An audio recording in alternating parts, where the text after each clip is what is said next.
My name is Matt Hogan. I am 24 years old, and I am a third-degree black belt in Taekwondo.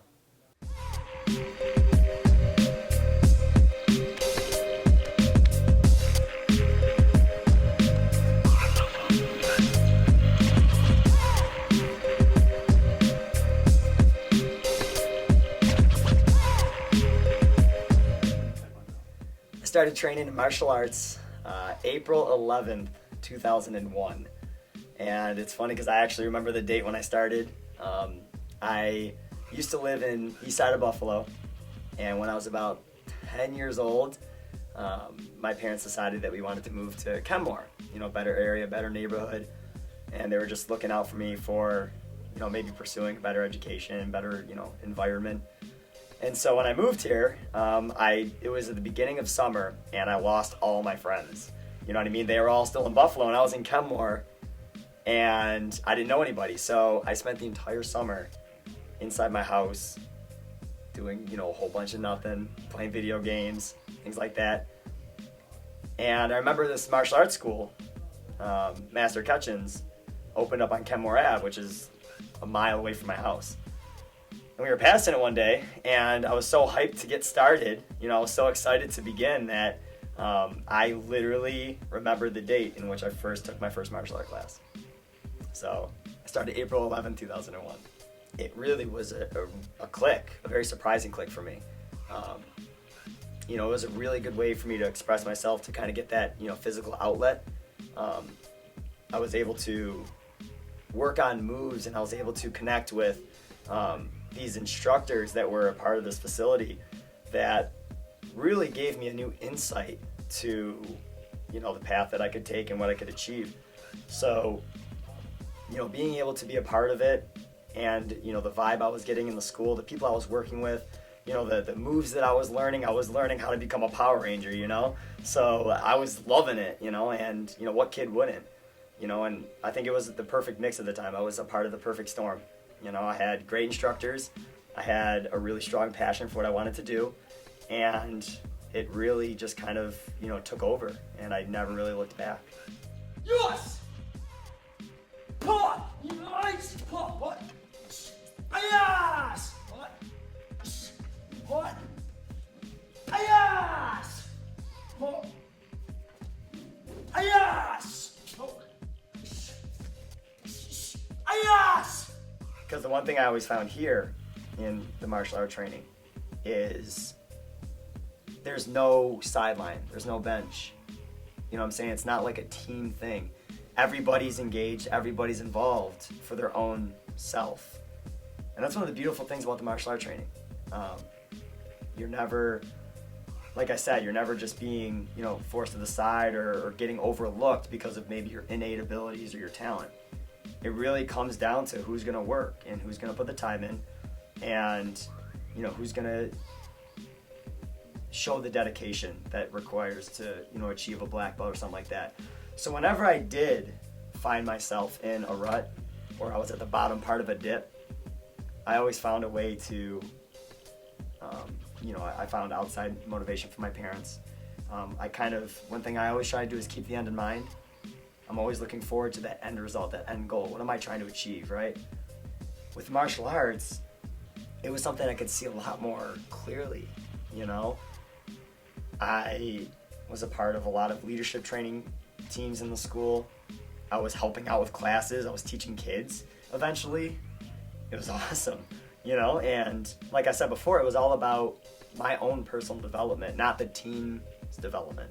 Not that there's anything wrong with the team development, but what I'm saying is there was a very strong emphasis that I could feel that I was getting better, that I was learning, that I was improving, as opposed to, like I said before, waiting on the bench and, kind of having a harder time finding my spot, my place, So there's always gonna be times when you see, the ups and downs, but one thing that always got me through was the awesome motivation that I found through, like I said before, my parents, my teachers, but also keeping the end in mind and always working towards that end goal.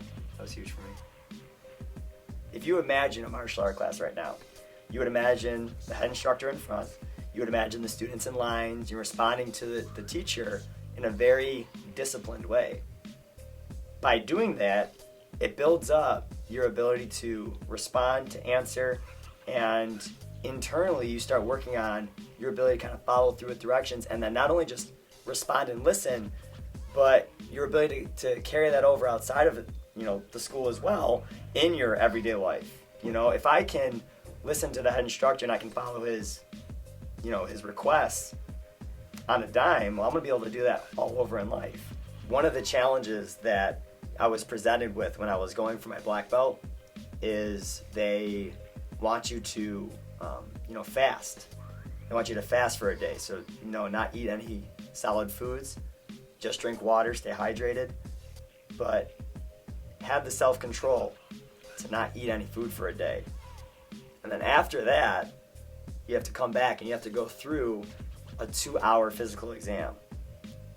And that's one of the challenges on the day of your black belt test. That really opened my eyes up to a lot as far as self-control goes. Resisting the temptation of wanting to eat or eat bad foods. I was a victim of it. As I mentioned earlier, I used to eat bad foods all the time. I was overweight at a certain period. That was one of my motivations for starting martial art training. And when you've been working on something for so long, I was working on achieving my black belt for 3-4 years. And to a 10, 11-year-old, that's a long time. 3-4 years, that's a lot. That's a good chunk of your life. So when you go for that, and when you've been working to it for so long, when they ask you to fast for one day, there's no doubt in your mind that you're going to do that. You're going to want to resist the temptations of eating food. And then what it does is it shows you that you're capable of doing that. You're able to take control of your body, take control of your decisions, and not eat some of the things that you thought you could never resist eating. I'm a firm believer that if you aren't in tune with your own self, your own inner being, and you're not completely comfortable with yourself, you don't show yourself the respect that you deserve, then you're not going to be able to show it to anybody else. It has to come from within. It has to come from your own self-talk, your own internal dialogue. And that's one thing that I was, preached over years. Making sure that whenever you feel overwhelmed or you can't do something, it's not that you can't do it, it's that you can't do it yet. Or if there was a kick I couldn't learn, or I was having a hard time doing, keep trying, keep working, don't give up. Make sure that you're telling yourself the right things.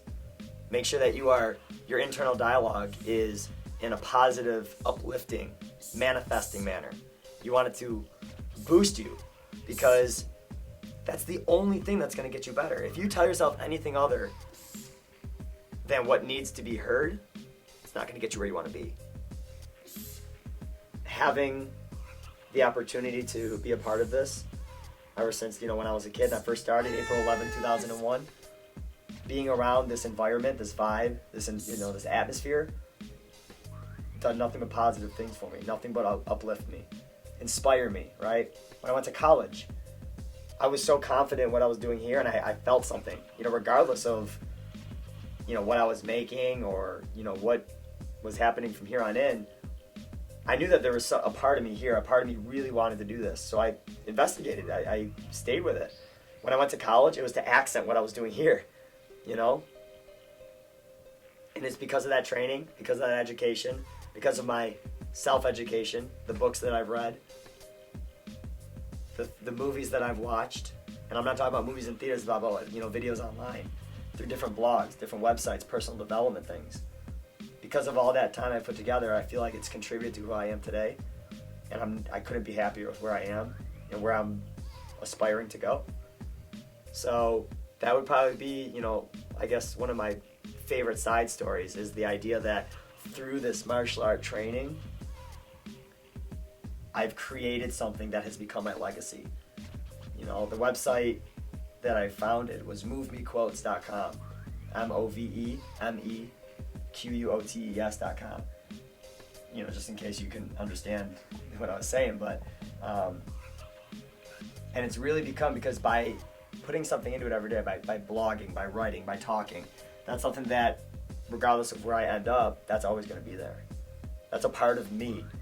And whatever you put time into in life, whatever you put your own meaning into, your time, your energy, is what's gonna give you meaning out. And that's how you find fulfillment. By investing time in things that you can leave behind and say that's part of you, part of your legacy. Yes! Yeah, tough! Push!